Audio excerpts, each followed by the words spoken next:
ছোটবেলা আমরা দাদা দাদি নানা নানির মুখে এই যে ঠাকুরমার ঝুলির মতো কাহিনী আমরা শুনতাম। বাচ্চাদের ভয় ভীতি প্রদর্শন করে তাদেরকে আমরা ঘুমানোর ব্যবস্থা করতাম। সেটা কিন্তু আমরা মনে করি সেই কাহিনীটির নাম হচ্ছে ঠাকুরমার ঝুলি।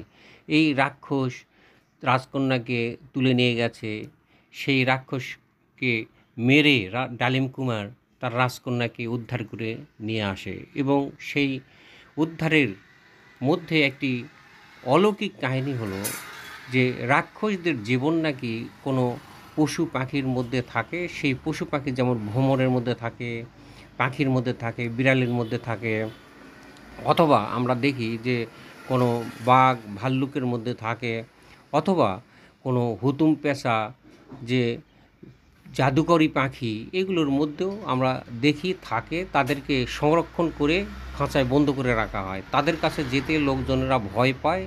এই কারণে এই কাল্পনিক কাহিনী তৈরি করে আজকে এই অলৌকিকভাবে এই ঠাকুরমার ঝুলির বইগুলো তৈরি করা হয়েছে। এখন আমি বলতে চাই ঠাকুরমার ঝুলির কাহিনীগুলো মূলত কি আসলে সত্য? যদি এটা সত্য হয় তাহলে আমরা বলবো যে মহাভারত আর রামায়ণ, এই রামায়ণের মধ্যে দেখবেন যে রয়েছে যে অসুর বা সুরের কাহিনী। তাহলে অসুরকে বলা হচ্ছে মূলত তারা রাক্ষস। তো রামায়ণের মধ্যে আমরা দেখতে পাই একজন রাবণকে তার 10টি মাথা কাল্পনিকভাবে বর্ণনা করা হয়েছে এবং বিভীষণ একজন অসুর, কুম্ভকর্ণ একদিন খায় আর 6 মাস ঘুমায়, কবন্দ, তাতাক, শূর্পণখা, মারীচা, সুবাহু, প্রহস্ত, অক্ষয় কুমার, আতিকায়া এবং আরও রয়েছে এই মহাভারতের মধ্যে যে অসুর রাক্ষস জাতি। এগুলো কাহিনী কি তাহলে এই রামায়ণের কাহিনী কি সত্য? এখন সুধীবৃন্দ আমরা দেখতে পাই মহাভারতে, তো মহাভারতে কারা কারা রাক্ষস রয়েছে সেখানে একটু আলোচনা করে দেখি। মহাভারতের মধ্যে রয়েছে হিড়িম্বা, হিড়িম্বি, ঘটোৎকচ, অঞ্জন পার্বণ, বকাসুর, কিরমিরা, জটাসুর, অলম্বুসা, এইরকম অনেক অনেক কাহিনী রয়েছে সুধীবৃন্দ। এখন আমরা বর্তমানে কিন্তু জ্ঞান বিজ্ঞান তথ্য প্রযুক্তিতে আমরা অবস্থান করতেছি।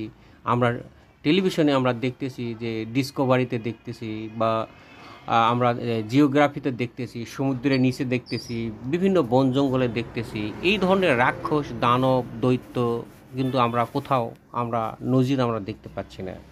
তাহলে কি আমরা বলতে পারবো যে যে ঠাকুরমার ঝুলির কাহিনীর সাথে এই যে রামায়ণ বা মহাভারতের কাহিনীর মিল থাকায় কোনটা আমরা সত্য বলে আমরা ধরে নেব? শুধুমাত্র আমরা মনে করি আমরা বাচ্চাদের যে কাল্পনিক কাহিনী আমরা শোনাতাম, এখন কিন্তু সেই কাল্পনিক কাহিনী আর কেউ শোনে না। এখন কিভাবে কোন প্রযুক্তিতে নতুনত্ব আবিষ্কার হলো, কোন প্রযুক্তিতে আমরা দ্রুত স্থানে এক স্থান থেকে অন্য স্থানে পৌঁছাবো, সেটি মূলত এখন আবিষ্কার করা হয়েছে। পূর্বে আমরা বিভিন্ন গ্রন্থে দেখেছি যে মানুষ এক স্থান থেকে অন্য স্থানে সে পুষ্প বিমানে করে যেত, আকাশে সে উড়ত এবং পাতালেও সে গমন করত। এটি কি সেই বাস্তবতা আছে?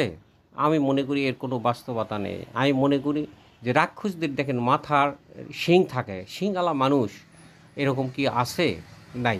তা আমরা মনে করি যে কাহিনীগুলো আমাদের পড়ে আমাদের বাচ্চাদের শিক্ষা দিতে হবে যে ভবিষ্যতে যেন আমরা নতুন পৃথিবী আমরা গড়তে পারি, নতুন গ্রহ নক্ষত্র আবিষ্কার করতে পারি। এই কাল্পনিক কাহিনীগুলোর মধ্যে মানুষকে ভীত সন্ত্রস্ত না করে বরং আমরা যে এই যে বিমান বা রকেট বা ভিন্ন গ্রহের কি রয়েছে, আমরা যে আজকে বিজ্ঞানের যুগে দেখবেন যে আমরা ঘরে ঘরে টিভি রয়েছে, ফ্রিজ রয়েছে।